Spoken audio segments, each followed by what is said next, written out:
விவசாய கூலிகள் அதிக கூலி வேணும், ஆனால் அதே நேரத்தில் வேலை திறமையாக செய்யக்கூடாது அப்படிங்கிறாப்புல ஒரு எண்ணம் வந்துடுச்சு.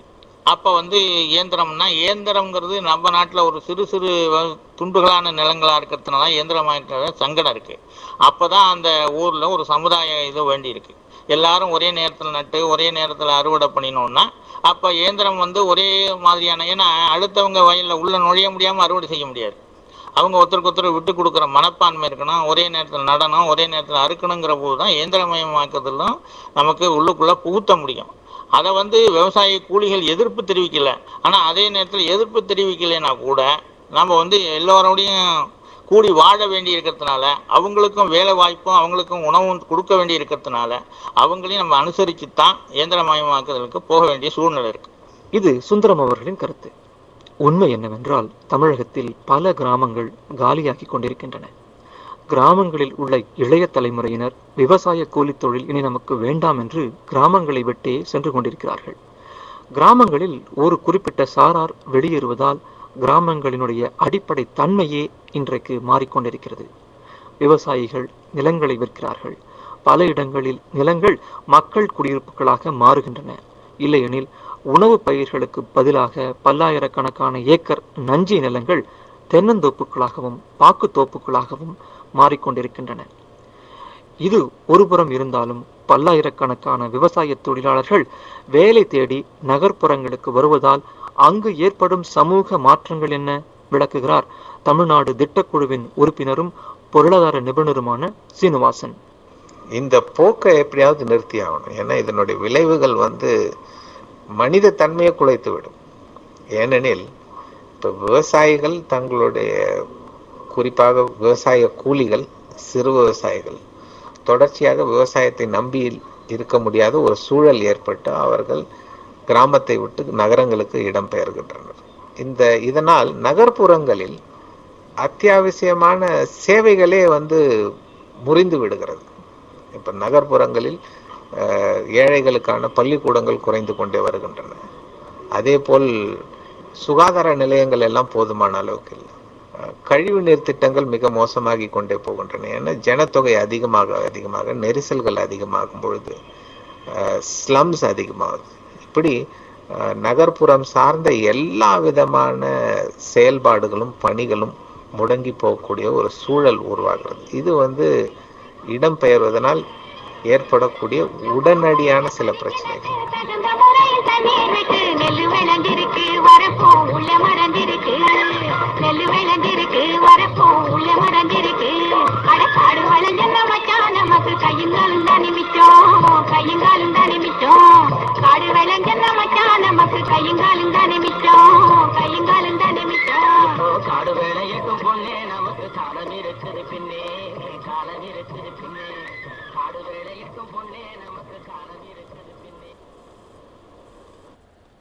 சுழன்றும் ஏற்பின்னது உலகம், அதனால் உழந்தும் குழவே தலை. காலச்சூழலில் கழனியும் உழவரும் தமிழகத்தில் விவசாயத்தின் இன்றைய நிலை குறித்த சிறப்பு தொடரின் 6வது பகுதி தயாரித்து வழங்குவது அன்பரசன். வாழ்வாரே வாழ்வார், வாழ்வாரே வாழ்வார், மற்றெல்லாம் பொழுதுண்டு பின் செல்பவர். உலகமயமாக்கலின் விளைவாகவும் மற்றும் புதிய பொருளாதார கொள்கைகள் நடைமுறைப்படுத்தப்பட்டதன் பின்னணியிலும் தமிழக விவசாயத்திலே இவை ஏற்படுத்தியுள்ள மாற்றம் தாக்கங்கள் குறித்த இந்த தொடரில் இந்த பகுதியில் இயற்கை விவசாயத்தை பற்றி பார்ப்போம். கிட்டத்தட்ட 40 ஆண்டுகளுக்கு முன் உணவு உற்பத்தியை பெருக்க நடைமுறைப்படுத்தப்பட்ட பசுமை புரட்சியின் ஒரு பகுதியாக ரசாயன உரங்கள் மற்றும் பூச்சிக்கொல்லி மருந்துகள் பயன்படுத்தப்பட்டதில் உடனடியாக விளைச்சல் பெருமளவு அதிகரித்தாலும் நாளடைவில் விவசாய நிலங்கள் மாசுபட்டு அதனால் மண் வளம் குறைந்து படிப்படியாக விளைச்சல் குறைந்து வருவதாக சில விவசாயிகளும் சுற்றுச்சூழல் ஆர்வலர்களும் கூறுகின்றனர். வெளிநாடுகளில் இயற்கை விவசாயத்திற்கு நுகர்வோரிடையே ஆதரவு அதிகரித்து வரும் நிலையில் தமிழகத்தில் இயற்கை விவசாயத்தின் நிலை என்ன?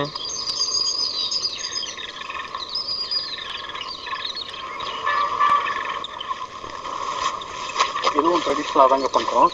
இதில் என்னன்னா பார்த்தீங்கன்னா ஒரு ஒரு 4 விதமான கிராப்பை பாலி கிராப் பண்ணியிருக்கோம். என் பேர் ஜெயச்சந்திரனுங்க. அரியனூர்ன்ற கிராமம், காஞ்சிபுரம் மாவட்டம், மதுராந்தகம் தாலுக்காவில் இருக்காங்க. அரியனூர் ஊராட்சிங்க. இந்த நிலத்துல இப்போ என்ன விளைஞ்சிருக்கு? இப்போ பார்த்தீங்கன்னா நெல் தெரியுது, ஆனால் அது மற்ற நெல்லோட ஒரு விளைச்சலை பார்க்கும்போது கொஞ்சம் வித்தியாசமாக தெரியுது. என்னென்ன விளைக்க சொல்லுங்களேன். இது வந்து எஸ்ஆர்ஐன்னு பேருங்க. ஒற்றை நெல் சாகுபடி முறைன்னு சொல்கிறது. இது மடகாஸ்கர் மெத்தடுன்னு சொல்கிறாங்கங்க. இதில் பார்த்தீங்கன்னா டெக்னாலஜியோட சிஸ்டம் தான் ரொம்ப முக்கியங்க. மற்றவங்க டெக்னாலஜி பேசிகிட்டே இருப்பாங்கங்க நெல் பயிரில். இதில் பார்த்தீங்கன்னா சிஸ்டமும் பிரின்சிபலும் தாங்க ரொம்ப முக்கியம் இந்த விஷயத்தில். ஸோ இப்போ இது வந்து உரம் இல்லை, ரசாயன உரம் இல்லை, கம்ப்ளீட்டாக கிடையாது, பூச்சி மருந்து இல்லை, இல்லைங்க. முழுக்க வெறும் இயற்கை உரங்களை நம்பியே பண்ணியிருக்கேன். ஆமாங்க, பயோ ஃபெர்டிலைசரை யூஸ் பண்ணிருக்கேங்க. இப்போ இந்த கடலையும் அப்படி தான் போட்டிருக்கீங்க? ஆமாங்க, இது பயோடைனமிக் பண்ணியிருக்கிறேங்க. அதுக்கு அடுத்தது பார்த்தீங்கன்னா எதுவுமே நாங்கள் அதுக்கு முன்னே நாங்கள் ஃபோலியர் ஸ்ப்ரே கொடுப்போங்க. பஞ்சகவியா, அந்த அமிர்த கர்சல்னு சொல்கிறோம் இல்லைங்களா, ஸ்டார்டர் சொல்யூஷன் பேருங்க, அதெல்லாம் கொடுப்போம். இப்போ ஒரு ஸ்டேஜ் வந்த பிறகு எதையுமே நாங்கள் கொடுக்குறது இல்லைங்க. ஸோ பெரும்பாலும் இந்த மாட்டு சாணத்தை அடிப்படையாக வச்சுன்னா உரங்களை போடுறீங்க? ஆமாங்க, அதுதான் வச்சு தயாரிக்கிறீங்க? தயாரிக்கிறோங்க. வேறு எதுவும் நாங்கள் இது பண்ணுறதில்ல. இதில் விளைச்சல் பெருக ரசாயன உரங்கள் மற்றும் நச்சுத்தன்மை மிக்க பூச்சிக்கொல்லி மருந்துகளை உபயோகப்படுத்தியதால் தான் நிலம் பாழ்பட்டு போனது என்று ஜெயச்சந்திரன் போன்ற விவசாயிகள் கூறுகின்றனர். ஆனால் அந்த கருத்து சரியில்லை என்கிறார் கோயம்புத்தூரில் உள்ள தமிழ்நாடு வேளாண்மை பல்கலைக்கழகத்தின் துணை வேந்தரும் வேளாண் விஞ்ஞானியுமான பேராசிரியர் ராமசாமி அவர்கள். இயற்கை வேளாண்மை சில சமயம் அதுக்குன்னு தனி பிரைஸ் கிடைக்குது. அது எவ்வளவு நம்ம செய்ய முடியுமே செய்யலாம், அதுக்கு வந்து ப்ரையாரிட்டி கொடுத்துருவோம். ஆனால் அதுக்காக மற்ற ஒருங்கிணைந்த வேளாண்மை, அதாவது மேலாண்மை செய்யக்கூடிய வேளாண்மை தாக்குவதோ அது தவறு என்று சொல்வதோ, என்றைக்கு வந்து நம்ம மேற்கத்திய நாடுகளை வந்து உணவு பஞ்சம் ஏற்பட்டு எதிர்பார்த்துக்கிட்டு இருந்தோம் அங்கிருந்து கப்பலை, பசுமை புரட்சி அதை சால்வ் பண்ணுச்சு. இன்னைக்கு வந்து யூரியாவோ இல்லை இது டயமோனியம் பாஸ்போர்ட்டோ விவசாயிகளுக்கு எதிரியில் யாருக்குமே எதிரி. அது சரியான முறையில் நீங்கள் வந்து பயன்படுத்த வேண்டும். ஒரு சில இடங்களில் தேவைக்கு மேலே போட்டிருக்குவாங்க, 300 கிலோ 400 கிலோ தலைச்சத்து இது நியூட்ரியன் மட்டும் போடுவாங்க. அப்படிங்கிற சில இடத்துல நைட்ரேட் இது மாதிரியா பொல்யூஷன் வர்றதுக்கு வாய்ப்பு இருக்குது. ஆனால் இப்போ நிறைய எல்லா மாநிலங்கள்லையும் பார்த்தீங்கன்னா ரெக்கமெண்டட் டோஸ்க்கு கீழே தான் இன்னும் ஆவரேஜ் இருக்குது. இந்தியாவிலே எங்கேயுமே வந்து இந்த ஃபெர்டிலைசர் பொல்யூஷனுங்கிறதெல்லாம் கிடையவே கிடையாது. இந்த பூச்சிக்கொல்லிகள் சில இடங்கள்ல வந்து 10 முறை 15 முறை தேவைக்கு மேல அடிச்சு அதனோட பாதிப்பு இருக்குன்னு நான் சொல்லலாம். இது பேராசிரியர் ராமசாமி அவர்களின் கருத்து. இனி மீண்டும் அரியனூர் ஜெயச்சந்திரனுடன் ஒரு உரையாடல். சரி, இப்போ வந்து அந்த இயற்கை விவசாயத்துல பண்ற ஈல்டு வந்து இந்த உரங்கள் போட்டு பண்ற ஒரு விவசாயத்துல இருக்குதா? அதே அளவுக்கு ரெண்டும் சமநிலை வருதாங்க? முதல்ல அந்த டிரான்சிஸ்ட் பீரியட் சொல்றாங்க, மாறுற பீரியட்ல கொஞ்சம் விழுதுங்க அதனுடைய மகசூல், அதனுடைய விழுது. அப்புறம் ஒரு கிராஜுவலாக ஒரு படிப்படியாக ஒரு ஸ்டேஜுக்கு வருதுங்க. இந்த விழறம் பாருங்க, கீழே அந்த முதல்ல மகசூல் குறையுது இல்லைங்களா, அந்த இழப்பை ஈடுகட்டுறதுக்கு அரசாங்கம் எந்த விதமான இது கொடுக்கறது இல்லைங்க. ஒரு துணிவு இருக்கிறவங்க தான் இதை செய்ய முடியுது. இழப்புகள் முதல்ல ஆரம்பத்தில் இருக்குது. அந்த இழப்புகளுக்கு மற்ற நாட்டிலலாம் கியூபாலெலாம் கொடுக்குறாங்கன்னு சொல்கிறாங்க. இங்கே கியூபாவில் மற்ற நாட்டுக்கெல்லாம் கொடுக்குறாங்க. நம்ம நாட்டில் இதுக்கு இந்த இழப்புகளுக்கெல்லாம் யாரும் கொடுக்கல. பல பேர் வந்து இந்த இயற்கை விவசாயத்துக்கு போகலாம், ஆனால் ஈல்டு குறைஞ்சிரும், அதனால வந்து ஒரு பெரிய ஃபுட் இன்செக்யூரிட்டி வந்துடும் அப்படின்ற ஒரு அச்சமெல்லாம் வந்து சில பேர் வெளியிடுறாங்க. இப்போ உங்கள் அனுபவத்தில் அது எந்த அளவுக்கு உண்மையாக தெரியும்? Can organic farming feed us ஆல்னு ஒரு பிரெயின் ஹால்வில்னு ஒரு வேர்ல்டு வாட்ச் இன்ஸ்டியூட்லேருந்து ஒரு பெரிய ஒரு எழுதினார். அதுக்கு முன்னே நான் நிறைய படிச்சுட்டு இருக்கிறேன். அவர் என்ன சொல்கிறாரு, இந்த வளர்ச்சி அடையும் நாடுகள்னு சொல்கிறோம் பாருங்க, இந்த வளர்ச்சி அடையும் நாடுகளில் பார்த்தீங்கன்னா ஏறக்குறைய 200 ப்ராஜெக்ட் பார்த்துருக்குறாங்க. இந்த 200 ப்ராஜெக்ட்லேயும் பார்த்தீங்கன்னா எல்லாம் சக்ஸஸ் ஆகிருக்குங்க. 75% ஆர்கானிக் ஃபார்மிங்கில் சக்ஸஸ் ஆகிருக்குங்க. அதால் இதில் வேர்ல்டுக்கு உலகத்துக்கு உணவு அளிக்கலாம், ரசாயன உரங்களால் தான் உணவு அளிக்க முடியும்னு சொல்கிறது வந்து அதுவும் ஒரு தவறான இதுன்றது தான் எங்கள் கருத்து.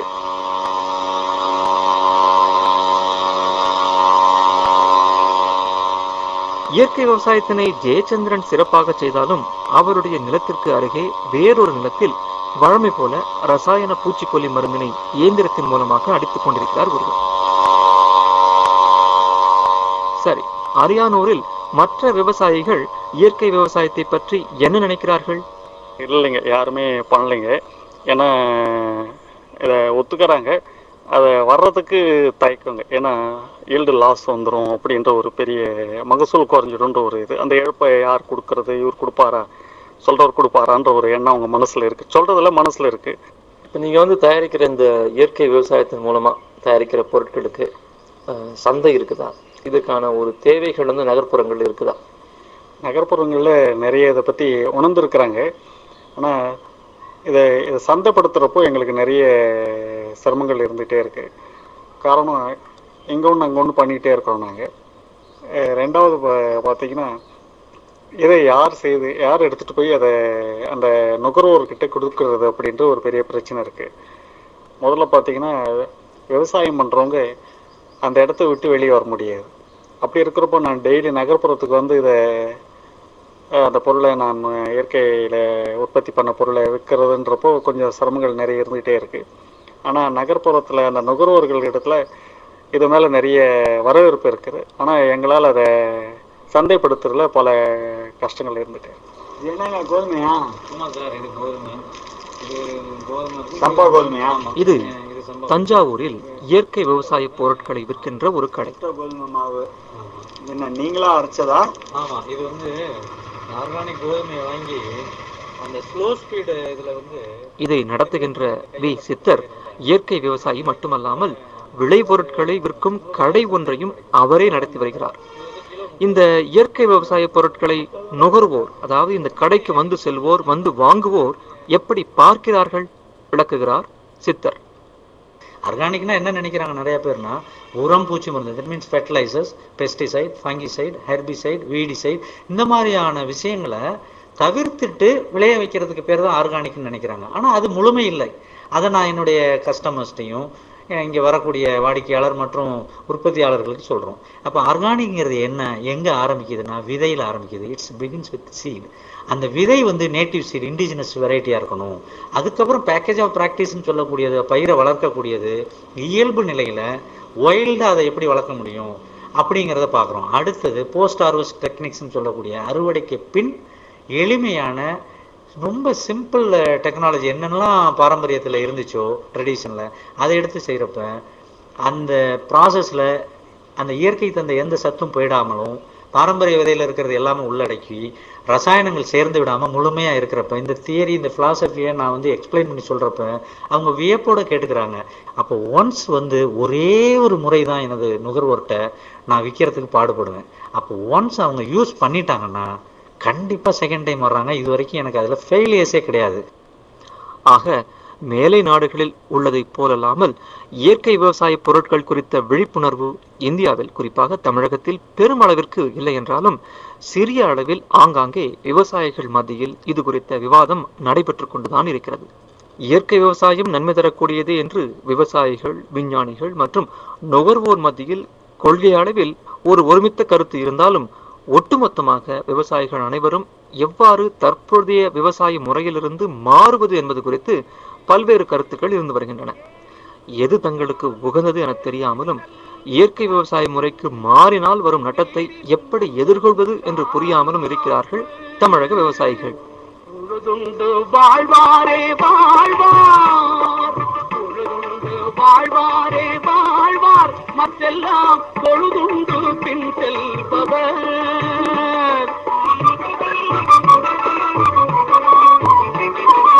உழுதுண்டு வாழ்வாரே வாழ்வார், மற்றெல்லாம் பொழுதுண்டு பின் செல்பவர். சுழன்றும் ஏற்பின்னது உலகம் அதனால் சுழன்றும் உடவே தலை. சுழன்றும் ஏற்பின்னது உலகம் அதனால் சுழன்றும் ஏற்பின்னது உலகம் அதனால் உழந்தும் உழவே தலை.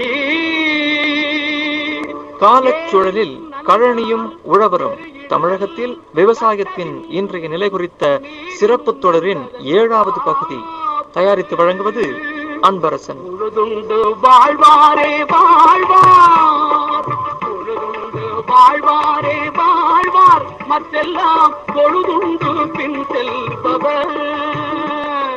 2.5 ஏக்கராவில் விவசாயம் செய்கிறேங்க சார். சொட்டு நீர் பாசனம், துல்லிய பண்ணி முதலெல்லாம் போடுற முதலீடுக்கும் அதுக்கும் கொஞ்சம் இதுக்கு தான் வெஹிக்கிள் இருக்கும். இப்போ பரவாயில்ல. இதில் ட்ரிப் இரிகேஷனில் வந்து ஸ்டெம் நம்மளுக்கு கொஞ்சம் லாங்காக வரும். ₹1 சேர்த்து தருவாங்க. மார்க்கெட்டில் வந்து நம்மளுக்கு ட்ரிப் இரிகேஷன் சொன்னாலே போதும், ₹1 சேர்த்து தருவாங்க விலை வந்து. விவசாயத்துக்கு இன்னைக்கு வந்து 3 மடங்கு அதிகமாக மகசூல் வருது சார். இந்த தடவை இன்னும் 25 டன் கூடுதலாக தான் எடுத்திருக்கோம். இவையெல்லாம் தமிழகத்தின் வடக்குப்புற கிருஷ்ணகிரி மற்றும் தருமபுரி மாவட்ட விவசாயிகள் சிலரின் குரல்கள். இங்குள்ள விவசாயிகள் சிலர் கூட்டு பண்ணை முறை ஒன்றினை அமைத்து தமிழ்நாடு வேளாண் பல்கலைக்கழகத்தினுடைய ஒரு முன்மாதிரி திட்டத்தின் கீழ் துல்லிய பண்ணை, அதாவது சொட்டு நீர் பாசன முறையினை பின்பற்றி விவசாயம் செய்து வருகின்றனர். வழக்கமான முறையில் விளைநிலம் முழுவதும் நீரை பாய்ச்சாமல் நிலம் முழுவதும் ஒரு குழாய் தொடர் ஒன்றினை அமைத்து செடிகளுக்கு மட்டும் நேரடியாக இந்த முறையின் மூலம் நீர் பாய்ச்சப்படுகிறது. இந்த விவசாயிகள் பல்வேறு இடங்களில் ஊர்களில் விவசாயம் செய்தாலும் வேளாண் பல்கலைக்கழகத்தினுடைய இடைவிடாத ஆலோசனைகளும் பல்வேறு வகையான உதவிகளும் இவர்களுக்கு வழங்கப்படுகின்றன. கிருஷ்ணகிரி தருமபுரி மாவட்டங்களில் நாம் பயணம் செய்த போது துல்லிய பண்ணை விவசாயம் மூலம் தங்களுடைய விவசாயத்திற்கு தேவையான தண்ணீரின் அளவு பாதியாக குறைந்திருக்கிறது என்று கூறுகின்றனர் இந்த திட்டத்தில் பங்கு பெறும் விவசாயிகள். முதலில் தருமபுரி மாவட்டம் மொரப்பூரை சேர்ந்த விவசாயி பூபதி கூறுவதை கேட்போம்.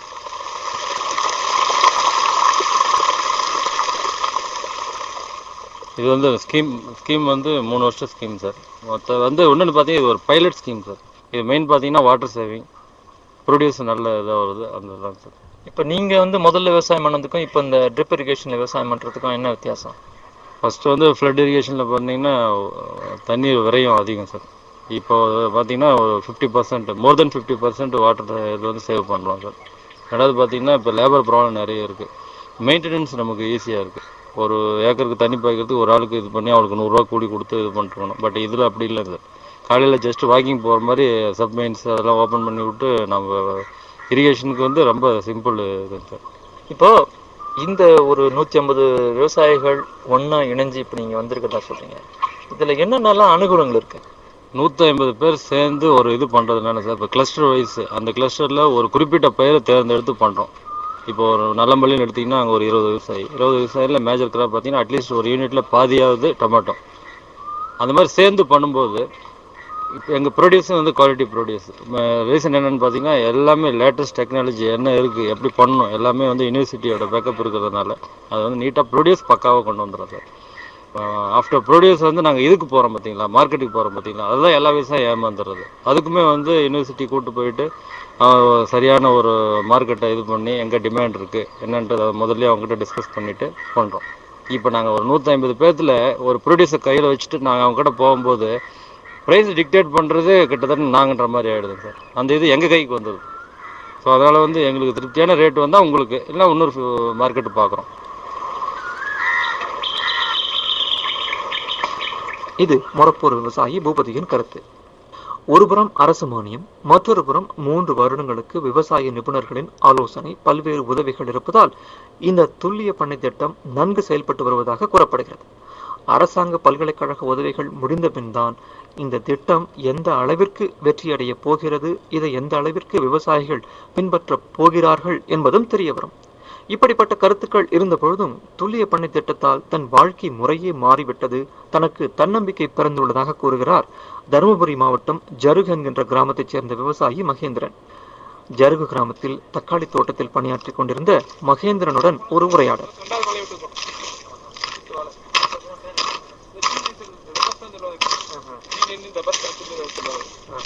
இது வந்து நல்லா ஈல்டு சார். விவசாயிக்கு ஒரு தக்காளி ஏறும் எனக்கு லாட்ரி மாதிரி. எவ்வளோ நாள் விவசாயம் பண்ணுறீங்க சார்? நான் பிறந்து வந்தாலும் விவசாயமே தான். ஒரு 40 வருஷமா நீங்கள் விவசாய குடும்பத்தில் தான் இருந்து விவசாயமே தான். படிக்கல, ஒன்றாவது படிக்கல சார். விவசாயம் தான். எழுத படிக்க தெரியுமா? எழுத இதுன்னு கையெழுத்து போடுவான், எதுவும் பேச பிடிக்கும், அவ்வளோதான். நல்லா பேசுவோம். இப்போ இது இந்த துள்ளி பண்ணை போட்ட மேலே தான் நாங்கள் அங்கே மீட்டிங் இங்கே போய் இந்த மைக்கில் பேசுறது பிடிக்குது. அதுக்கு அதை ஒன்றுமே தெரியாது. சரி, இப்போ இந்த விவசாயம் வரதுக்கு முன்னாடி எப்படி விவசாயம் பண்ணிட்டு இருந்தீங்க? என்ன இது மாதிரி தான் ஆர்டினரி விவசாயம் பண்ணியிருப்போம். அதில் வந்து இந்த பட்டத்தில் தக்காளி வராது. ஏன்னா இந்த தருமபுரி மாவட்டம் வந்து செக்கத்த வெயில். இந்த டெக்னாலஜி இந்த ட்ரிப்பு போட்டு இந்த ட்ரிப்பில் வந்து இந்த ஃபெர்டிலைசர் வரும், இது கொடுக்கறதுனால மட்டும்தான் இந்த பட்டத்து தக்காளி வருது. ஒரு ஏக்கராக்கு நான் கிட்டத்தட்ட போன வருஷம் வந்து 35 டன் தக்காளி எடுத்தேன். எனக்கு 5 ரூபாய் போச்சு, 4 ரூபாய் போச்சு, 20 ரூபா வரைக்கும் போச்சு கிலோ. கிரேட் வந்து பார்த்தீங்கன்னா 1250 கிரேட் வந்தது. டன்னு பார்த்தீங்கன்னா 35 டன் வந்தது. 35 டன் வரும்போது வந்து எனக்கு ஆவரேஜ் சராசரி கிலோ 5 ரூபாயிலேருந்து 20 ரூபா வரைக்கும் போச்சு. சராசரி பார்க்கும்போது 10 ரூபா சராசரி வருது. 35 டன் வந்து ஒரு 3,22,000 வந்தது. இந்த கீம்பிள் சேராத முன்னே இந்த ஒரு 1,50,000 ரூபா கடன் இருந்தது. இந்த கீம்பிள் சேர்ந்த பின்னாடி தக்காளியில் இந்த 3,20,000 வந்தது. ஒரு வாழையில் ஒரு 1,50,000 லட்சம் வந்தது. ஒரு 1,50,000 கடன் கட்டிட்டு இன்னைக்கு ஒரு 2,00,000 ரூபா பேங்கில் போட்டு இந்த ஷேர் மார்க்கெட்னு சொல்கிறாங்க பாரு, அது மாதிரி பிள்ளைங்க 2 பொண்ணு மேலே டெபாசிட் பண்ணியிருக்கு. இப்போ வந்து ஃப்ரீயாக வந்து ஜாலியாக இருக்கிற எந்த கடன் இல்லாத. ஜருகுவிற்கு அருகே சந்தன உரங்கோட்டை பகுதியைச் சேர்ந்த மற்றொரு விவசாயி பெரிய பொண்ணுவின் நிலத்திலும் வேலைகள் நடைபெற்றுக் கொண்டிருந்தன. துல்லிய பண்ணை திட்டம் குறித்து இது அவரின் கருத்து.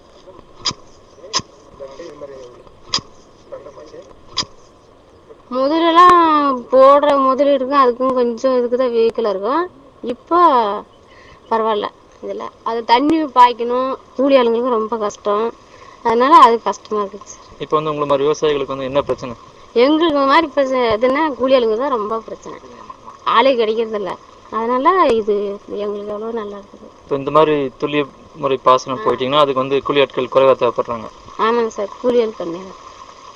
துல்லிய பண்ணை திட்டத்தால் சில அனுகூலங்கள் இருந்தாலும் இதிலும் கூட ரசாயன உரங்கள் தண்ணீரில் கரைத்து விடப்படுவதால் இது இயற்கை விவசாயத்தை போன்றதல்ல என்றும் கூறப்படுகிறது. இது தவிர இதற்கு தேவையான உரங்கள், மருந்துகள் போன்றவை இன்னும் கூட வெளிநாடுகளில் இருந்தே இறக்குமதி செய்யப்படுகின்றன. எனவே தமிழகத்தின் பிற பகுதிகளில் உள்ள விவசாயிகள் இதை எந்த அளவிற்கு பின்பற்றப் போகிறார்கள் என்பது இதுவரையில் நிச்சயமாக தெரியவில்லை.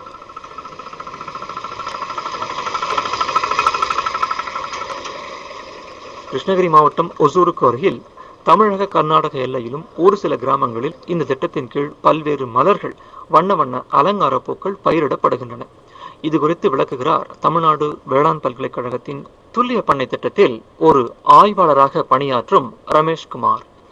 பேசிக்கலி ஒசூர் தாலுக்கு வந்து இண்டஸ்ட்ரியல் ஏரியா, லேபர் ஸ்கேர்சிட்டி நிறைய ப்ராப்ளம் இருக்குது. இங்கே அக்ரிகல்ச்சருக்கு வந்து லேபர் ஸ்கேர்சிட்டி நிறைய ப்ராப்ளம் இருக்குது. ப்ளஸ் எவ்ரிடே வந்து ரெயின்ஃபால் வந்து குறைஞ்சிட்டே வருது. ஸோ அதனால் வந்து இரிகேஷன் வாட்டர் வந்து ப்ராப்ளமாக இருக்குது.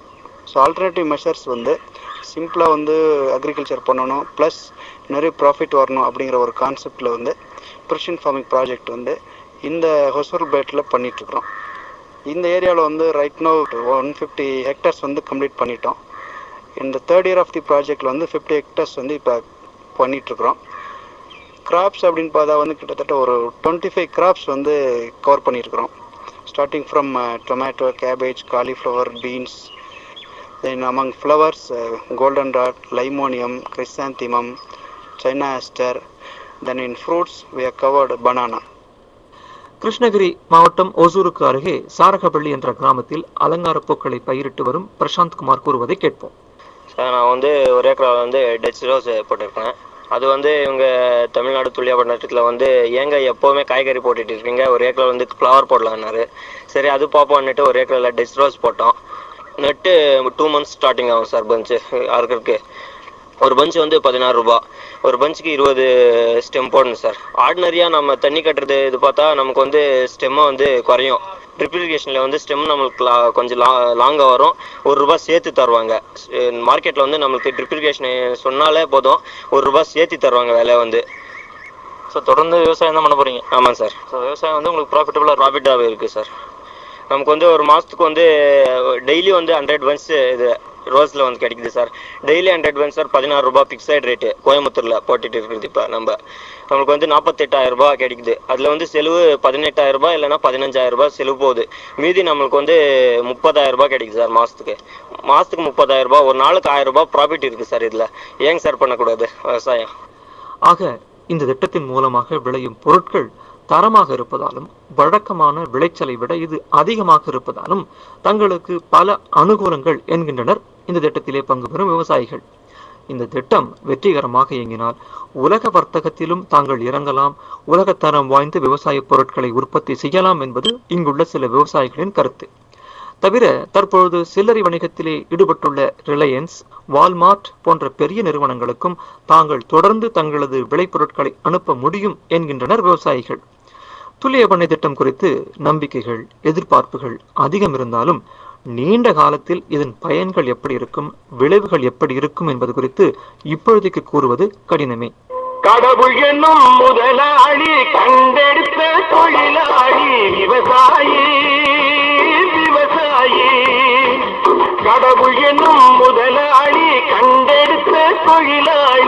விவசாயி விவசாயி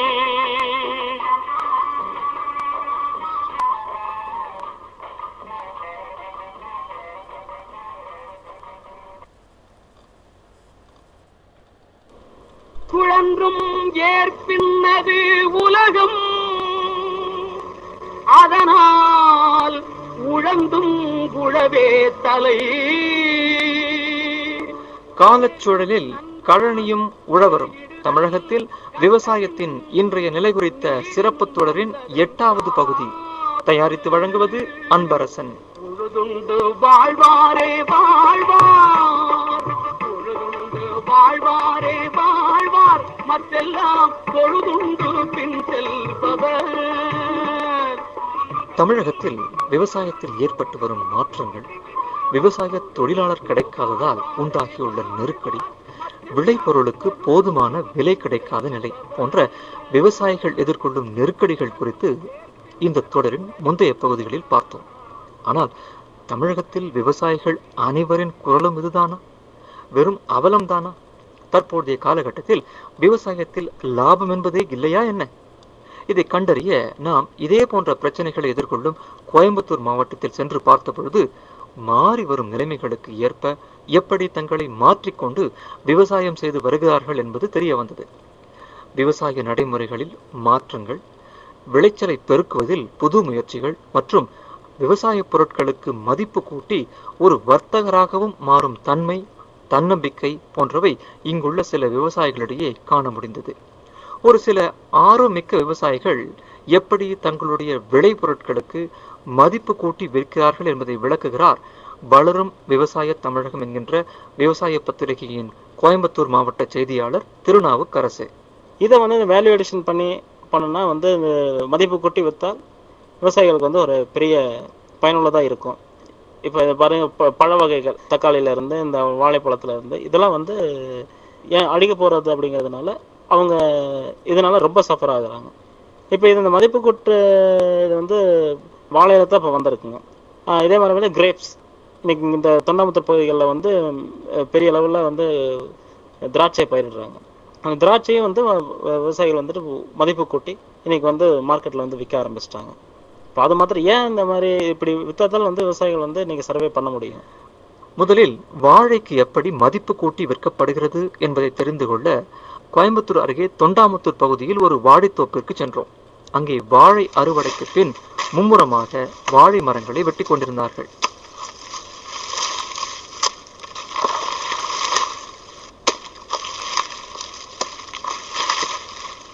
என் பேர் விஸ்வநாதன். நான் இருக்கிறது பேரூர் வில்லேஜ். ஆக்சுவலி புட்டுவிக்கின்னு சொல்லுவாங்க இந்த ஏரியா பேரை. நான் ஃபுல் டைம் அக்ரிகல்ச்சரிஸ்ட் தான். நான் என்னோட சொந்த முழு நேரமே விவசாயம் தான் என் தொழில். ஸோ இந்த ஏரியாவில் இருக்கிற இப்போ நாங்கள் பார்க்குற அந்த வாழை தோப்பு, பின்னாடி இருக்கிற தென்னந்தோப்பு எல்லாமே உங்களுதா? என்ன விவசாயம் பண்ணுறேன், வேறு என்னென்ன பண்ணுறீங்க? நான் ஒரு வாழை தான் விவசாயம். தென்னை ஒரு 100-120 தென்னை மரம் மட்டும் வச்சுருக்கிறேன். அது மாதம் ஒரு ரெகுலராக மாதம் ஒரு 7,000 ஒரு 10,000 கேரண்டீட் இன்கம் அந்த மாதிரி வரதுக்காக. பாக்கி எல்லாமே வாழை சாகுபடி தான் பண்ணுறாங்க. மொத்தம் 20 ஏக்கரா இருக்குது. அது என்டையர் ஏரியா வாழை தான் சாகுபடி பண்ணுறாங்க. இப்போ நம்ம நிற்கிற இடத்துல நிறைய அறுவடை மாதிரி பண்ணியிருக்கீங்க. என்ன நடக்குது இப்போ இந்த இடத்துல? இப்போ ஆக்சுவலாக இப்போ வாழை அறுவடை பண்ணியாச்சு. நான் இப்போ இருக்கிற வாழை கம்பத்தில் வெட்டி வேற ஒரு இடத்துல கொண்டே வச்சுட்டு திருப்பி ப்ளவ் பண்ணி அகெயின் திருப்பி நான் அதில் பிளான்டிங் பண்ணுறதுக்கு வேலை நடந்துட்டுருக்கேன். இப்போ ஒரு ஏக்கருக்கு இப்போ மற்ற விவசாயிகளோட ஒப்பிடும்போது உங்களுடைய ஈல்டு எவ்வளோ இருக்குன்னு சொல்ல முடியுமா? அதாவது ஆவரேஜ் ஈல்டு கன்வென்ஷனல் டைப்பில் பண்ணுற ஃபார்மர்ஸ் 8 கிலோஸ் பெர் பஞ்சு ஈல்டு எடுக்கிறாங்க, 8லேருந்து 10 கிலோ. பட் நான் ட்ரிப்பு போட்டு இந்த மாதிரி இம்போர்ட்டட் சால்யூபிள் ஃபர்டிலைசர் எல்லாம் கொடுத்து பண்ணுறதுனால எனக்கு ஆவரேஜாக 14 to 16 கிலோஸ் எனக்கு ஈல்டு வருது எனக்கு. இப்போ நீங்கள் வெறும் ஹார்வெஸ்ட் மட்டும் பண்ணி மார்க்கெட்டில் விற்கிறது இல்லை, அதுக்கு கூடுதலான ஒரு மதிப்பு தேடும் வகையில் இப்போ நீங்கள் மற்றவர்களை யாரும் நம்பி இருக்க தேவையில்லாத நிலைமையில் நீங்களும் அதை வச்சு பல விதமான ப்ராடக்ட்ஸையும் உருவாக்கிருக்கீங்க. என்னென்ன பண்ணுறீங்க இதில்? ஆக்சுவலாக பார்த்தீங்கன்னா ஏன் இந்த மாதிரி ஒரு திங்கிங் ஒரு 4 இயர்ஸாக நான் வாழை சாகுபடி பண்ணுறேன். மார்க்கெட் ரொம்ப ஸ்லம்பாக இருக்குது, வாங்குறதுக்கு ஆளே இல்லைங்கிறப்போ அந்த காய் முத்தியாச்சுன்னா பழுத்து போயிடும். ஸோ நேச்சுரலி அது வந்து நான் ஹார்வெஸ்ட் பண்ணியே ஆகணும். அப்படி நான் ஃபீல்டில் விட்டேன், எனக்கு லாஸு. விலையும் வந்து சில பேர் கட்டுப்படி ஆகாத விலைக்கெல்லாம் மார்க்கெட்டில் போகிறப்போ அப்போ தான் யோசித்தேன், வேல்யூ அடிஷன் யோசித்தேன் நான். ஸோ வேல்யூ அடிஷன் பார்க்குறப்போ கோயம்புத்தூர் தான் வந்து ஹோல் இந்தியாவுக்கு சப்ளை ஆகுது. பர்டிகுலர்லி நேந்திரம் சிப்ஸு வந்து even it is exported to Ceylon and Dubai. So அதனால தான் சரி பேச நம்மளும் அதை ட்ரை பண்ண என்ன, ஏன்னா ஏற்கனவே நாங்கள் சுகர் கேன் போட்டு ஜாகரி பண்ணிட்டு இருந்தனால எனக்கு அது ஒரு பெரிய இஷ்யூவாக தெரியல எனக்கு. ஸோ ஜஸ்ட் ஐ ஸ்டார்டட் என்னோட ஃபார்ம்லேயே வந்து ஒரு ட்ரையலுங்க பேசிஸில்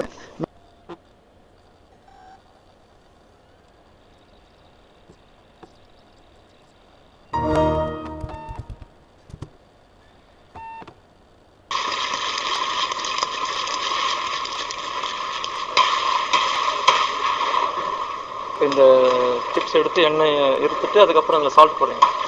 சால்ட் வந்து நாங்கள் அதுலேயே இப்போ கொதிச்சுட்டு இருக்கு இல்லையா, இந்த ஸ்டேஜ்லேயே வந்து சால்ட் வாட்டர் அதில் ஊற்றிடுவோம். சரி, ஒரு அளவு இருக்குது, ஒரு ஒரு 100 ml 50 ml கணக்கு இருக்குது. டிபெண்ட்ஸ் அந்த எவ்வளோ சிப்ஸ் இருக்கோ, வாழைக்காய் இருக்கோ அந்த ஓட்டில், அதுக்கு மாதிரி உப்பு போடுவோம். அதில் உப்பு தண்ணி ஊற்றிடுவோம். அதில் ஊற்றினா அதெல்லாம் நல்லா மிக்ஸ் ஆகிடும். எரிக்கிறதுக்கு என்ன பயன்படுத்துறீங்க? எரிக்கிறது வந்து முந்திரி பொட்டு, கேஷ்யூ ஷெல். ஆக்சுவலி அது வந்து கொல்லம்லேருந்து வருது. அது இப்போ இது பேக் பண்ணுறதுக்கு தனி ஆட்கள் இருக்கா? தனி ஆட்கள்.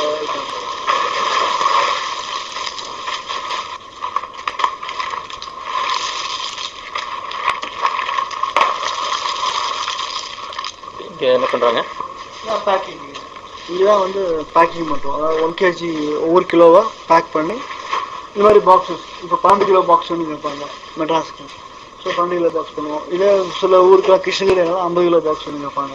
ஸோ 50 kg பாக்ஸஸ் தனியாக போட்டுருவோம். காட்டன் பாக்ஸஸில் போட்டு வச்சுருவோம். ஆனால் உங்களுக்கு தொடர்ந்து டிமாண்ட் இருக்குது.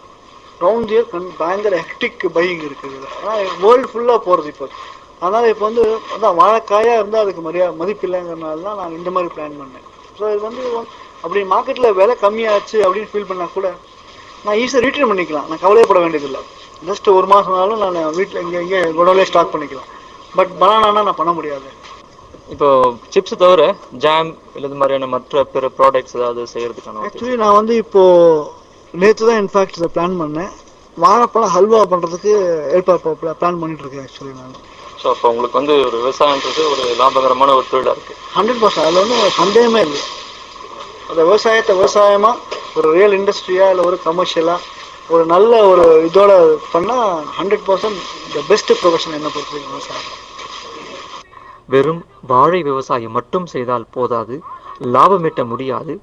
வாழை மண்டிக்காரர்கள் கேட்கும் விலைக்குத்தான் வாழைத்தார்களை கொடுக்க வேண்டும் என்பதை உணர்ந்து காலத்திற்கு ஏற்றாற்போல் தன்னுடைய பொருளுக்கு மதிப்பு கூட்டி விவசாயத்தை ஒரு லாபகரமான தொழிலாக மாற்றியிருக்கிறார் தொண்டாமுத்தூர் பகுதியைச் சேர்ந்த விஸ்வநாதன். உழுதுண்டு வாழ்வாரே வாழ்வார், உழுதுண்டு வாழ்வாரே வாழ்வார், மற்றெல்லாம் தொழுதுண்டு பின் செல்பவர்.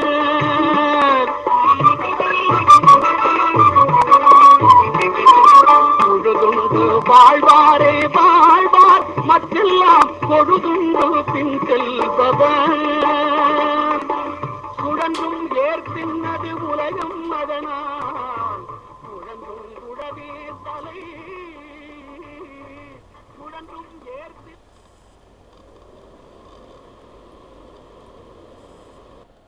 சுழன்றும் ஏற்பின்னது உலகம் அதனால் உழந்தும் குழவே தலை. காலச்சூழலில் கழனியும் உழவரும் தமிழகத்தில் விவசாயத்தின் இன்றைய நிலை குறித்த சிறப்பு தொடரின் 9வது பகுதி. தயாரித்து வழங்குவது அன்பரசன். உழுதுண்டு வாழ்வாரே வாழ்வார், உழுதுண்டு வாழ்வாரே வாழ்வார், மற்றெல்லாம் தொழுதுண்டு பின் செல்பவர். தமிழ்நாட்டில் வேளாண் தொழிலில் என்னென்ன மாற்றங்கள் ஏற்பட்டுள்ளன, இந்தியாவில் ஏற்பட்டு வருவதாக கூறப்படும் பொருளாதார வளர்ச்சி கிராமப்புறங்களில் தாக்கத்தை ஏற்படுத்தியுள்ளதா என்று தமிழகத்தின் பல மாவட்டங்களுக்கு சென்று நாம் பார்த்த பொழுது நாம் கண்ட வரையில் பாரம்பரிய வகையில் வேளாண்மை செய்வோர் பெரிய அளவில் எந்தவித முன்னேற்றத்தையும் சந்தித்திருப்பது போல நமக்கு தோன்றவில்லை. ஆனால் அதற்கு மாறாக மாறுபட்ட நவீன வேளாண்மையை செய்யும் சிலர் விவசாயம் என்பது இன்னமும் கூட ஒரு லாபகரமான தொழில்தான் என்று தன்னம்பிக்கையோடு கூறுவதை காண முடிந்தது. தான் விளைவிக்கும் விளைபொருளுக்கு மதிப்பு கூட்டி, அதாவது அதை வேறு ஒரு வர்த்தக பொருளாக மாற்றி விற்பது மட்டுமல்லாமல் மீன் பண்ணையையும் நடத்தி வெற்றிகரமான விவசாயியாக இருந்து வரும் கோயம்புத்தூர் அருகே தொண்டாமுத்தூர் பகுதியைச் சேர்ந்தவர் TM வரதராஜ்.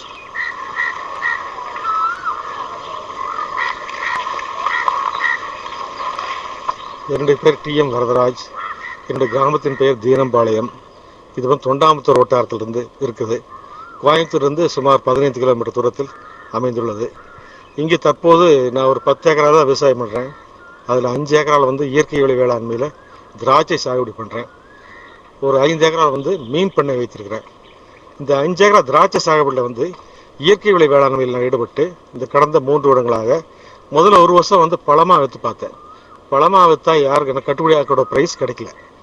ஆனால் அதற்கப்புறம் நானே வந்து என்னுடைய அயல்நாட்டு பிரயாணத்தின் போது அங்கே உள்ள மவுசுகளை பார்த்துட்டு நானே என்னுடைய பழத்தை வந்து வேல்யூ அடிஷன், அதாவது மதிப்பு கூட்டல் பொருளாக மாற்றி தற்சமயம் என்னுடைய திராட்சையில் 3 வகையான, ஒன்று வந்து ரெடி டு ட்ரிங்க், அதாவது உடனடியாக பருகக்கூடிய பானமாகவும், இரண்டாவது வந்து கான்சன்ட்ரேட்டட், அதாவது தண்ணீர் 3 மடங்கு தண்ணீர் மிக்ஸ் பண்ணி சாப்பிட்ற பானமாகவும், மூன்றாவது ஜாம். இந்த ஜாம் வந்து நான் சொல்ல போனால் பெருமைக்கு சொல்லிக்கிறேன், இந்தியாவிலே இதுவரையில் இயற்கை வழி வேளாண்மை ஜாம் வந்து யாரும் தயாரிச்சதில்லை. நான் தான் ஃபர்ஸ்ட் டைம். ஆக தான் விளைவிக்கும் திராட்சையினை பழரசமாகவும் ஜாம் செய்தும் விற்று நல்ல லாபம் சம்பாதிப்பதாக கூறும் வரதராஜ் தன்னுடைய நிலத்திலேயே மீன் பண்ணை வைத்து கூடுதல் வருமானம் பெறுவது குறித்து விளக்குகிறார். ஆரம்ப காலத்தில் நன்னீர் இறால் சொல்லக்கூடிய ஃப்ரெஷ் வாட்டர் பிரான்ஸ் செய்தேன். அது வந்து போதிய அனுபவம் இல்லாமலும், ஆனால் சில சமயத்தில் தண்ணீரோட வாட்டர் மேனேஜ்மெண்ட் சரியாக அமையாதனாலும் முதல்ல வருடத்தில் ஏற்பட்ட நஷ்டம். அது அடுத்த வருடத்தில் ஓரளவு சரி கட்டினேன். பட் இருந்தாலும் போதிய விலை கிடைக்காதனால், அது ஏற்றுமதிக்கு தகுந்த ஒரு மீன், அதனால் போதிய வருமானம் இல்லாதனால அதிலிருந்து இந்த கார்ப்ஸ்ன்னு சொல்லக்கூடிய கட்லா, ரோகு, மிருகால்ன்ற டேம் ஃபிஷ்ஷை வந்து நான் உற்பத்தி பண்ணிட்டு இருந்தேன். அதுலேயும் வந்து பெரிய அளவு வருமானம் இல்லை. 8 மாதம் கழித்து நாம் ஹார்வெஸ்ட் பண்ணோம்னா ஒரு ஏக்கராவுக்கு வந்து ஒரு 10,000 15,000 தான் நிற்கும். அதனால் அந்த பெரிய ஒரு இது இல்லை. ஆனால் மறுபடியும் வேறு ஏதாவது மாற்று வயல் செய்யலாம்னு சொல்லிட்டு இந்த கடந்த 3-4 வருடங்களாக ஆப்பிரிக்கன் கேட்ஃபிஷ் என்று சொல்லுவார்கள். அதில் தமிழில் வந்து மொய்ன்னு சொல்லுவாங்க, மதுரை பக்கம் தேளின்னு சொல்லுவாங்க. இது வந்து ஒரு நல்ல 3 மாதம் 4 மாத காலத்தில் 1 கிலோ 1.5 கிலோ வளர்ச்சி அடைக்கும் உள்ளு. அதுக்கு மேலும் வந்து அதாவது இடுபொருள் காஸ்ட் வந்து கம்மியாகுது. அதே சமயத்தில் விலை கிடைக்கலான்னு ஒரு 30 ரூபாய்க்கு விற்றாலும் கூட சுத்தமாக நெட் ப்ராஃபிட் 15 ரூபாய் கிடைக்கும். வாட்டர் கிராஸ் போட்டு அதுக்கு ரொம்ப நல்லது. இந்த தண்ணி சிவேஜ் வாட்டர் வந்து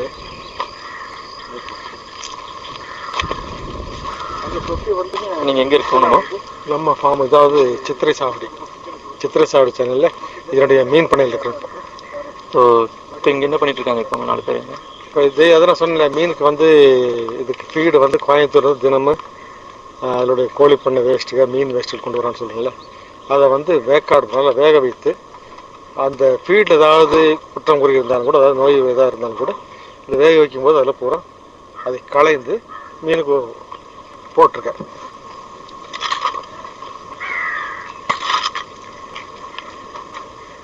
இங்கே நிறைய பேர் இல்லை, இந்த ஏரியாவில் வந்து கோயம்புத்தூரில் 5 பண்ணை நான் சொன்னபடி 96 நான் மட்டும் தான் போயிட்டுருக்கேன். இப்போ சுற்றி ஒரு 4-5 பண்ணைகள் உருவாகிருக்கு. போர்வெல்ல வந்து தண்ணி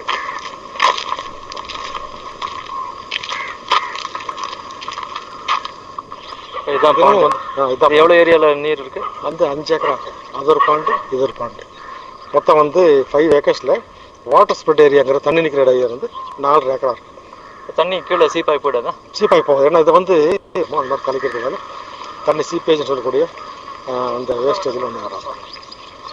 இப்போ இங்கே மீன்களுக்கு உணவு, அதாவது இந்த வேக வைத்த கோழி இறைச்சி துண்டுகள் வீசப்படுகின்றன.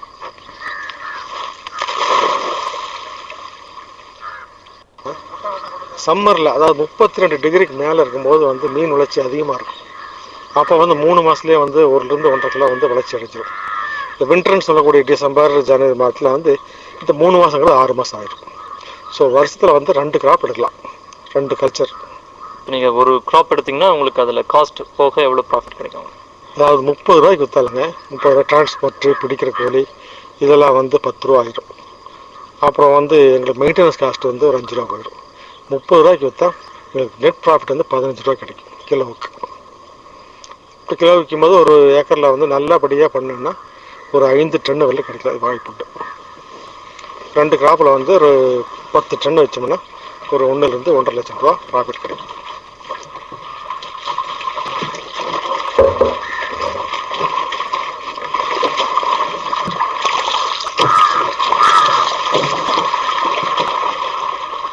உலக வர்த்தக நிறுவன விதிகளை இந்தியா அமல்படுத்திய பிறகு வெளிநாட்டு பழ வகைகள் இந்தியாவில் சர்வசாதாரணமாக கிடைக்க இப்பொழுது ஆரம்பித்திருக்கின்றன. கலிபோர்னியா திராட்சை, நியூசிலாந்து ஆப்பிள் என்றெல்லாம் பெரிய பழக்கடைகளில் இவை சாதாரணமாகவே கிடைக்கின்றன. இவை உள்ளூர் தயாரிப்பை விட பல மடங்கு விலை அதிகமாக இருந்தாலும் மக்கள் அதை விலை கொடுத்து வாங்குகிறார்கள். இதனால் தன்னை போன்ற உள்ளூரில் பழம் உற்பத்தி செய்யும் விவசாயிகள் பாதிக்கப்பட்டுள்ளதாக கூறும் வரதராஜ், இருந்தபோதும் உலக வர்த்தக நிறுவன விதிகள் இந்திய விவசாயத்திற்கு நீண்ட காலத்தில் நன்மை பயக்கும் என்று மிகுந்த தன்னம்பிக்கையோடு கூறுகிறார். World Trade Organization வரவேற்கத்தக்கதுதான்.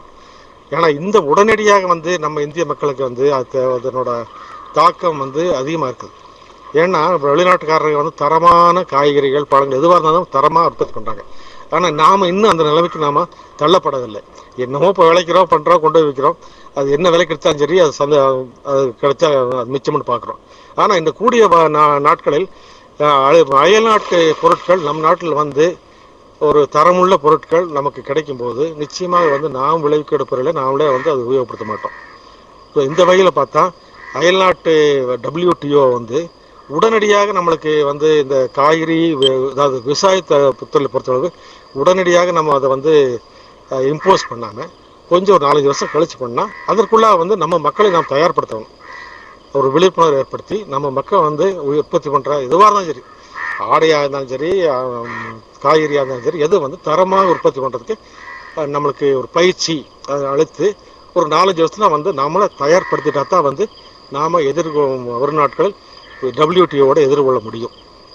ஒருபுறம் விவசாயத்தை தன்னுடைய தலைமுறையோடு கைவிட்டுவிட வேண்டும் என்று கூறும் விவசாயிகள் ஒருபுறம், ஆனால் காலத்திற்கு ஏற்ப மாற்றிக்கொண்டு விவசாயம் செய்தால் விவசாயம் என்பது லாபகரமான தொழிலாக இருக்கும் என்று கூறுவோர் இன்னொரு புறம். வாழ்வாரே வாழ்வார், வாழ்வாரே வாழ்வார், மற்றெல்லாம் பொழுதுண்டு பின் செல்பவர்.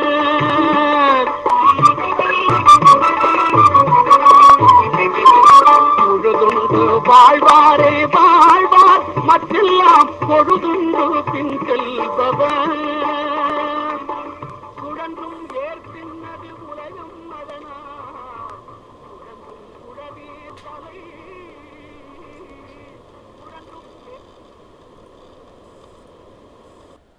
சுழன்றும் ஏற்பின்னது உலகம் அதனால் உழந்தும் குழவே தலை. காலச்சுழலில் கழனியும் உழவரும் தமிழகத்தில் விவசாயத்தின் இன்றைய நிலை குறித்த சிறப்பு தொடரின் கடைசி பகுதி. தயாரித்து வழங்குவது அன்பரசன். வாழ்வாரே வாழ்வார், வாழ்வாரே வாழ்வார், மற்றெல்லாம் பொழுதுண்டு பின் செல்பவர்.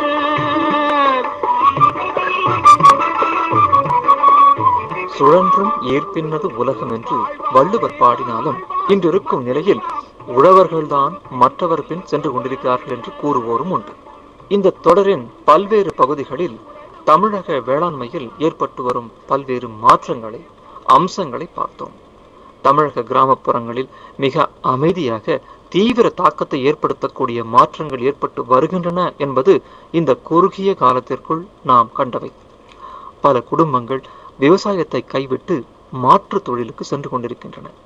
நகர்ப்புற விரிவாக்கம் மற்றும் தொழில் வளர்ச்சியினால் ஆயிரக்கணக்கான ஏக்கர் விளை நிலங்கள் உருமாறிக்கொண்டிருக்கின்றன. புதிய தொழில்நுட்பங்கள், நீர்ப்பாசன முறைகள் இவை இல்லாமல் விவசாயம் என்பது இன்று ஒரு கேள்விக்குறியாகவே மாறியிருக்கிறது என்று பல விவசாயிகளும் கூறுகின்றனர். இயற்கையின் சீற்றம், வறட்சி, நீர் தட்டுப்பாடு என்பவை இருந்தாலும் மத்திய மாநில அரசுகள் தொடர்ந்து இந்த துறையை புறக்கணித்து வருவதும் இந்த துறை வீழ்ச்சியடைந்து வருவதற்கு ஒரு காரணம் என்ற குற்றச்சாட்டும் உண்டு. இது குறித்து விளக்குகிறார் இந்தியாவின் மூத்த வேளாண் விஞ்ஞானிகளுள் ஒருவரான டாக்டர் எம்.எஸ். சுவாமிநாதன். விவசாயத்தை பற்றி நிறையா ரிப்போர்ட்ஸ் இருக்குது, கமிஷன்ஸ் போட்டிருக்காங்க. ஆனால் இம்ப்ளிமெண்டேஷன் ரொம்ப புவர். முதலாவதாக விவசாயம் நம்ம கான்ஸ்டியூஷன் படி ஸ்டேட் கவர்மெண்ட்டுக்கு தான் அதிக ரெஸ்பான்சிபிலிட்டி. சென்ட்ரல் கவர்மெண்ட் சப்போர்ட் கொடுப்பாங்க, ப்ரைஸஸ், விலைவாசி அதெல்லாம். அப்புறம் இன்டர்நேஷ்னல் ட்ரேட் அதெல்லாம் சென்ட்ரலில் இருக்குது. Biodiversity act, plant variety protection act, farmers rights act எல்லாம் சென்ட்ரல்லாம் பண்ணுறாங்க. சில ஸ்டேட்ஸில் நிறையா செய்கிறாங்க, சில ஸ்டேட்ஸில் அவ்வளோ நல்லா செய்யலை. Good, bad and indifferent. But ஒரு டெப்த் இல்லை in the addressing this ecological crisis, economic crisis and equity crisis. நகர்ப்புற மற்றும் தொழில் வளர்ச்சியை மையமாக கொண்ட புதிய பொருளாதார உலகில் இன்னமும் விவசாயம் என்பது ஒரு புனிதமான தொழில் என்றோ அதற்கு இன்னமும் கௌரவம் இருக்கிறது என்றோ யாரேனும் நினைக்கிறார்களா? தஞ்சை மாவட்டம் மகாராஜபுரத்தைச் சேர்ந்த விவசாயி சுந்தரம். இல்ல, ஏன்னா அது இப்போ எப்படின்னா எல்லாமே மெட்டீரியலிசம் மாதிரியா இருக்கிறதுனால யாருமே பணத்தை வச்சு தான் இது பண்ணுறாங்களே ஒழிய இல்லை விவசாயங்கிறது ஒரு புனிதமான தொழில்னு சொன்னோன்னா அதை சிரிப்பாங்க. இந்த உள்ள ஒரு காலகட்டத்தில் எல்லாமே பணத்தினுடைய அளவுகோலில் தான் எல்லாமே இருக்குது. மனுஷனை பார்க்குறதே பணத்தினுடைய அளவுகோலில் இருக்கிற போது இனிமேல் வருங்காலத்தில் என்னுடைய சந்ததியெல்லாம் ஏதோ பேருக்கு ஏதோ எங்கள் அப்பா விவசாயம் பண்ணாருன்னு சொல்கிறாப்புல இருக்க வழியாக அவங்கள நாங்கள் ஈடுபடுத்த விரும்பலை. சரி, இந்தியாவில் விவசாய வளர்ச்சி என்பது போதுமானதாக இல்லை. விவசாயத்திற்கென்று வருடந்தோறும் பல ஆயிரக்கணக்கான கோடி ரூபாய்கள் செலவிடுவதை விட தற்பொழுது இந்திய பொருளாதாரம் நன்கு வளர்ந்து வரும் நிலையில் சர்வதேச உணவு சந்தையில் இந்தியாவிற்கு தேவையான உணவுப் பொருளை வாங்கிவிட முடியும் என்ற கருத்தும் பலராலும் முன்வைக்கப்படுகிறது. இது சரியா? பதிலளிக்கிறார் சென்னை லயோலா கல்லூரி பொருளாதாரத்துறை பேராசிரியர் விக்டர் லூயிஸ் அந்துவான். ஏனென்றால் இந்தியாவிலே இன்றைக்கு கூட 65 விழுக்காட்டுக்கு குறையாத அளவுக்கு மக்கள் விவசாயத்தை சார்ந்து வாழ்கின்றார்கள். அதிலே பெரும்பாலானவர்கள் 1/2 ஏக்கர் 1 ஏக்கர் வைத்திருப்பவர்கள். அவர்களை நாம் குறு விவசாயிகள் என்றும் சிறு விவசாயிகள் என்றும் சொல்லுகின்றோம். நாம் இறக்குமதி செய்யும் பொழுது, நெல்லையோ கோதுமை இறக்குமதி செய்யும் பொழுது, நகர்ப்புறத்தில் இருக்கக்கூடிய கன்சியூமர்ஸ் என்று சொல்லுகின்றோம், நுகர்வோரை நாம் திருப்தி செய்து விடுவோம், விலை கூட குறையலாம். ஆனால் நான் சொன்னேனே, குறு விவசாயிகள் சிறு விவசாயிகள் கோடிக்கணக்கில் இருக்கின்றார்கள். அவர்களுடைய வயிற்றில் அடிக்கக்கூடிய காரியமாக இது முடிந்துவிடும். நான் என்ன சொல்லுகின்றேன் என்றால், நீங்கள் வெளிநாட்டிலே தரக்கூடிய அந்த விலையை நம்முடைய விவசாயிகளும் கொடுத்து விடுங்கள். நீங்கள் கேட்கலாம், சில நேரம் வெளிநாடுகளிலே விலைகள் குறைந்திருக்கின்றன என்று. அது ஒரு மாயை. ஏனென்றால் இந்திய வெளிநாட்டிலே சென்று வாங்காதவரை பெரிய டிமாண்ட் உலக அளவில் இல்லை. இந்தியா போய் வாங்கும் பொழுது 1 லட்சம் 2 லட்சம் டன்களை வாங்காது. இந்தியா வாங்கும் பொழுது 50 லட்சம் டன், 1 கோடி டன், 2 கோடி டன் என்று வாங்கும் பொழுது உலக அளவில் இருக்கக்கூடிய அந்த முழு சர்ப்ளஸும் இந்தியாவுக்கு வர வேண்டிய சூழல் வந்துவிடும். அப்படி டிமாண்ட் அதிகமாகும் பொழுது உலக அளவிலே விலைகள் அதிகமாகிவிடும். எனவே இந்தியாவோ சைனாவோ உலக அரங்கிலிருந்து உணவை இறக்குமதி செய்யும் பொழுது உலக அரங்கிலே உணவினுடைய விலைகள் உடனடியாக ஏறிவிடும் என்பதிலே மாற்று கருத்து இல்லை. அண்மைய காலமாக இந்தியாவினுடைய மத்திய மாநில அரசுகள் விவசாயத்தில் இருக்கும் நெருக்கடியை போக்க பல்வேறு திட்டங்களை அறிவித்தாலும் அவை எந்த அளவிற்கு விவசாயிகளை சென்று சேருகிறது, பலனை தருகிறது என்பது தெரியவில்லை. விவசாயத்தை பற்றிய இந்த தொடரின் பல்வேறு பகுதிகளில் தமிழக விவசாயிகள் எதிர்நோக்கும் பிரச்சனைகள் குறித்து தமிழக அரசின் கருத்தினை பெற ஆளும் திமுக அரசில் விவசாயத்துறைக்கு பொறுப்பாக இருக்கும் வீரபாண்டி ஆறுமுகத்தை சென்னையில் நேரடியாக தொடர்பு கொள்ள பல முறை முயன்றோம். ஆனால் கருத்துக்களை பெற முடியவில்லை. இந்தியாவில் விவசாயம் என்பது முதுகெலும்பு போன்றது. இந்த நிலையில் விவசாயம் எதிர்நோக்கியுள்ள பெரும் நெருக்கடி குறித்து இந்தியாவினுடைய மத்திய மாநில அரசுகள் உணர்ந்திருக்கின்றார்களா என்று தமிழகத்தின் மாநில திட்டக்குழுவின் உறுப்பினரும் பொருளாதாரத்துறை வல்லுநருமான சீனிவாசன் அவர்களை கேட்ட பொழுது, எல்லாருமே உணர்ந்திருக்கிறாங்க. அதுல எந்த விதமான சந்தேகமும் இல்லை. நீங்க கிரைசிஸ் என்பதை அறிவார்த்தமாக பார்த்து அதை உணர்ந்து எல்லா அரசாங்கத்தினுடைய, அது மத்திய அரசாங்கமா இருந்தாலும் சரி, மாநில அரசாங்கமா இருந்தாலும் சரி, புள்ளி விவரங்களோட விவசாயத்துல இருக்கின்ற ஒரு கிரைசிஸ் சுச்சுவேஷன், சிக்கலான ஒரு நிலையை நம்ம அடைஞ்சிருக்கிறோன்றதை எல்லாருமே உணர்ந்திருக்கிறாங்க. அதுக்கான முயற்சிகளும் எல்லாரும் பண்றாங்க. ஆனா தனிப்பட்ட முறையில் என்ன கேட்டீங்கன்னா ஒரு ஹோலிஸ்டிக் அப்ரோச்னு வாங்க. அதாவது விவசாயம் என்பது தனிப்பட்டு நிற்க முடியாது, அது வந்து கிராம பொருளாதாரத்துடன் சேர்ந்தது. அப்பனாக்கா விவசாயத்தினுடைய பல விஷயங்கள் ஒன்றாக சேர வேண்டும். இரிகேஷன் என்பது தனி, அதே மாதிரி ஃபார்மிங் என்பது தனி. இப்படி எல்லா விதமான நடவடிக்கைகளும் ஒருங்கிணைத்து ஒரு திட்டமிடுதல் இருந்தால்தான் விவசாயத்தை மேல் கொண்டு வர முடியும். தற்பொழுது உள்ள சூழலை பார்க்கின்ற பொழுது விவசாயத்திற்கு எதிர்காலமே இல்லை என்றுதான் எண்ணத் தோன்றும். ஆனால் இந்தியாவில் தற்பொழுது தொழில்துறைக்கு முன்னுரிமை கொடுக்கப்பட்டாலும், நகர்ப்புறத்தை மையமாக வைத்து கொள்கைகள் வகுக்கப்பட்டாலும், விவசாயத்திற்கு இருக்கின்ற சிறப்பு மீண்டும் கிடைக்கும். அதனுடைய முக்கியத்துவம் உணரப்படும் நாள் வெகு தூரத்தில் இல்லை என்கிறார் இந்திய கம்யூனிஸ்ட் கட்சியின் தமிழ் மாநில செயலாளர் தா பாண்டியன். இது நாம் எதிர்பார்க்கிறதுக்கு நேர் மாறான விளைவுகளையும் ஏற்படுத்தலாம். இப்போ பொதுவாக விதிகள் பிரகாரம் பார்த்தீங்கன்னா விவசாயிகள் மேலும் மேலும் நசிந்து நசிந்து நசிந்து கிராமப்புறங்கள் அழிந்து போய்விடும் போல் தான் இருக்கும், இந்த லாஜிக்கை பற்றி மட்டுமே வச்சு பார்த்தோம்னா. ஆனால் அது அழியாது. நிச்சயமாக சொல்லலாம், இந்த பொருளாதார விதிகள் இந்த விஷயத்தில் இன்னும் ஒரு 25 வருடங்களுக்கு பிறகு வெற்றி பெறாது. காரணம் என்னன்னா, நீங்கள் செல்ஃபோனை உற்பத்தி பண்ணுறதுனால இன்ஃபோசிஸோ அல்லது கணினி கம்ப்யூட்டர் உற்பத்தி பண்ணுறதுனாலையோ இவர்களெல்லாம் கோடிகளை சம்பாதிக்கலாம். இதெல்லாம் ஒரு குறிப்பிட்ட காலத்திற்கான பொருள்களை ஒழிய நிரந்தரமானவை என்று சொல்ல முடியாது. ஆனால் ஒன்று மட்டும் நிச்சயமாக மாற்றவே முடியாது, மனிதனுக்கு தேவைப்படுகிற உணவை, தண்ணீரை, ஆடைக்கு வேண்டிய மூலப்பொருளை, காய்கறி, பழம் என்பதை எந்த காலத்திலும் எவ்வளவு மாடிகளை கட்டியவர்களாலும் வேண்டாம் என்று சொல்ல முடியாது. எனவே அது சுருங்க சுருங்க அதனுடைய தேவைகள் என்பது நீடித்து இருக்க அவைகளுக்கான உரிய விலையை கொடுக்காமல் கிடைக்காது என்ற நிலை வருகிற போது இவர்கள் பேசுகிற சந்தை பொருளாதாரமே இவர்களுக்கு எதிராக மாறும். இப்பொழுது ரூபாய் கொடுத்தால் கிடைத்துவிடும் என்பது இருக்கிற நிலை போய் மாறி கொடுத்தாலும் கிடைக்காது என்ற நிலை வந்துவிடுமானால் அதனுடைய முக்கியத்துவம் உயர்ந்துவிடும், இங்கே இருக்கிற முக்கியத்துவம் செத்து போய்விடும். இது பொருளாதார விளக்கங்களால் வராது, வாழ்க்கையின் அனுபவத்தால் கட்டாயம் வரும். எனவே விவசாயம் என்பதற்கு நீண்ட காலத்திற்கு பிறகு முதலிடம் பெறக்கூடிய ஒரு வருங்காலம் இருக்கிறது. தொழில்துறைக்கு அப்படி இருக்கிறது என்று சொல்ல முடியாது. கடவுள் என்னும் முதலாளி கண்டெடுத்த தொழிலாளி விவசாயி, விவசாயி. கடவுள் என்னும் முதலாளி கண்டெடுத்த தொழிலாளி விவசாயி, விவசாயி.